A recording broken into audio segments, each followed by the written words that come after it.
ನಿರ್ಧಾರ ಆಗುತ್ತಾ? ಒಂದು ಹೇಳ್ತೀನಿ ಕೇಳಿ, ಸಿದ್ದರಾಮಯ್ಯ ಸಾಹೇಬ್ರನ್ನ ಇಳಿಸೋಕ್ಕೆ ಯಾರಿಂದನೂ ಸಾಧ್ಯ ಇಲ್ಲ. ಕೋರ್ಟು ಅದು ನ್ಯಾಯಾಲಯದ ಒಂದು ಸಿಸ್ಟಮ್ಮು, ಅದನ್ನು ನಡ್ಕೊಂಡು ಹೋಗುತ್ತೆ. Will fight it in the court and ಅವರು ಮುಖ್ಯಮಂತ್ರಿಯಾಗಿ ಕಂಟಿನ್ಯೂ ಆಗಬೇಕು ಅಂಥೇಳಿ ನಮ್ಮೆಲ್ಲರ ಆಸೆ. ಅವ್ರು ಆಗ್ತಾರೆ. ಕೋರ್ಟ್ ವಿಚಾರನೇ ಬೇರೆ, ಮುಖ್ಯಮಂತ್ರಿಗಳ ಸ್ಥಾನನೇ ಬೇರೆ. ಕೋರ್ಟ್ ವಿಚಾರ ಯಾಕೆ ದೇಶದೊಳಗೆ ಅರವಿಂದ್ ಕೇಜ್ರಿವಾಲ್ ಅವರು, ಮಮತಾ ಬ್ಯಾನರ್ಜಿ ಅವರು ಇವರೆಲ್ಲ ಇಲ್ವಾ? ಯಾಕೆ ಬರೀ ಸಿದ್ದರಾಮಯ್ಯ ಅವ್ರಿಗೆ ಈ ಥರ ಪ್ರಶ್ನೆ ಹಾಕೋದು? ಇವೆಲ್ಲ ನೋಡಿಬಿಟ್ಟಿರೋದು ಬಿಡಿ. ನಮ್ಮ ತಂದೆಯವರು ಮುಖ್ಯಮಂತ್ರಿಗಳಿದ್ದಾಗ ಬೇಕಾದಷ್ಟು ಕೇಸ್ಗಳನ್ನು ನಾವು ನೋಡಿದ್ವಿ. ಅದಕ್ಕೆ ಇದ್ರ ಬಗ್ಗೆ ಚರ್ಚೆ ಮಾಡೋದಕ್ಕೆ ಇಷ್ಟ ಇಲ್ಲ. Let us not waste time for this. CM ಸ್ಥಾನ ಖಾಲಿ ಇಲ್ಲ. ನಾನು ಅಷ್ಟು ದೊಡ್ಡ ಮನುಷ್ಯ ಅಲ್ಲ, ಅದಕ್ಕೆ ನಾನು ರಿಯಾಕ್ಟ್ ಮಾಡೋಕ್ಕಾಗಲ್ಲ. ಬರೀ ಬಿಜೆಪಿ ಅವರಿಗಲ್ಲ, JDS ಅವ್ರಿಗೂ ಭಾರಿ ಭಯ ಇದೆ. ಎಸ್, ಎಲ್ಲ ವಿರೋಧ ಪಕ್ಷದವ್ರಿಗೂ ಭಯ ಇದೆ. ಯಾಕೆಂದ್ರೆ ಸಿದ್ದರಾಮಯ್ಯ ಅವರು ನುಡಿದಂತ ನಡೆದಿದ್ದಾರೆ. ಕೆಲಸಗಳನ್ನ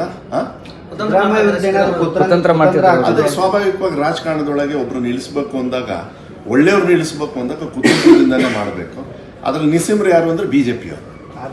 ಯಾಕೆಂದ್ರೆ ಅದ್ರಲ್ಲಿ ಇಲ್ಲ ನಿಸ್ಸಿಮ್ರು ಯಾಕೆಂದ್ರೆ ಬಿಜೆಪಿ ಅವರು ಇವತ್ತುವರೆಗೂ ಕರ್ನಾಟಕ ರಾಜ್ಯದಲ್ಲಿ ಅವ್ರ ಹಣೆ ಬರೋಕ್ಕೆ ಸ್ವಂತ ಶಕ್ತಿ ಮೇಲೆ ಇವತ್ತು ಕೂಡ ಅವ್ರ ಅಧಿಕಾರಕ್ಕೆ ಬಂದಿಲ್ಲ. ಅವ್ರ ಜೀವನದಲ್ಲಿ ಇನ್ನೂ ಮುಂದೆ ಬರೋದಿಲ್ಲ. ಬಾಂಬೆ ಬಾಯ್ಸ್ ಅಂತೇಳಿ ನೀವೇ ಎಲ್ಲ ಹಾಕಿದ್ರಪ್ಪ, ನಾವೇನು ಹೇಳಿಲ್ಲ. ಅದೆಲ್ಲ ಎಲ್ಲಿಂದ ಶುರು ಆಯ್ತು? ಇಂಥ ಸಂಪ್ರದಾಯ ಬೇಕಾ ನಮಗೆ?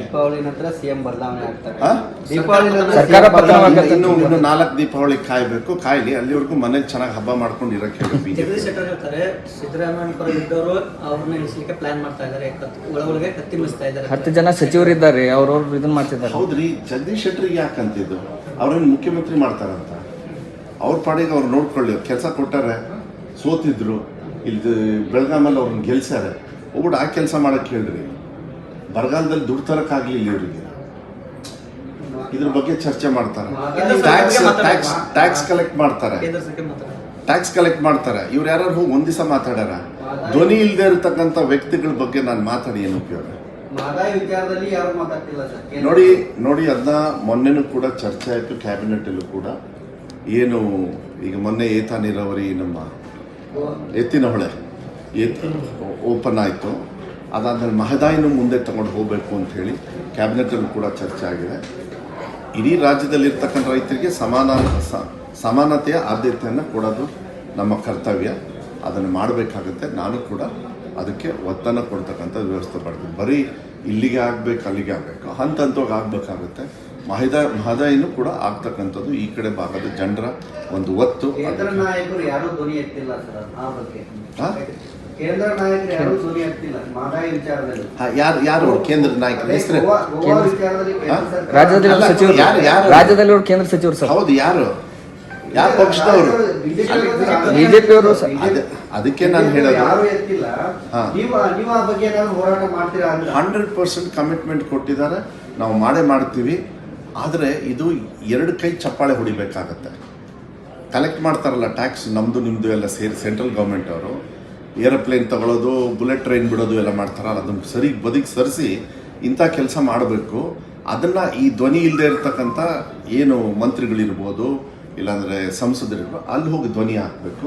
ಈಗ ಒಂದು 8 ಜನರಿಗೆ ಗೆದ್ದಿದ್ದಾರೆ. ಅವರು ಕೂಡ ನಮ್ಮ ಪರವಾಗಿ, ಕಾಂಗ್ರೆಸ್ ಪಕ್ಷದ ಪರವಾಗಿ, ಪಕ್ಷಾತೀತವಾಗಿ ಯಾವ ಏರಿಯಿಂದ ಗೆದ್ದಿದ್ದೀವಿ ಅಂತೇಳಿ ತಿಳುವಳಿಕೆ ಅಂದರೆ ತಿಳ್ಕೊಳ್ಳದೆ ಎಲ್ಲ ಕಡೆನೂ ಧ್ವನಿ ಎತ್ತಕ್ಕಂಥ ಕೆಲಸವನ್ನು ಕಾಂಗ್ರೆಸ್ ಪಕ್ಷದಿಂದ ಮಾಡ್ತಾರೆ. ಶಿವಕುಮಾರ್ ಅವರು ಅದಕ್ಕಿಂತ ಮುಂಚೆ ನೀವೇ ಹೋಗಿ ತೋರಿಸಿ, 1 ವಾರ ಆದ್ಮೇಲೆ ಸೀಕ್ರೆಟ್ ಆಗ್ಬಿಡ್ತಾ. 1 ವಾರದಕ್ಕಿಂತ ಮುಂಚೆ ನೀವೇ ತೋರಿಸಿದ್ರಿ ಅಲ್ಬರಿ. ಪ್ರಧಾನಮಂತ್ರಿ ಚರ್ಚೆ ಆಗ್ತದೆ.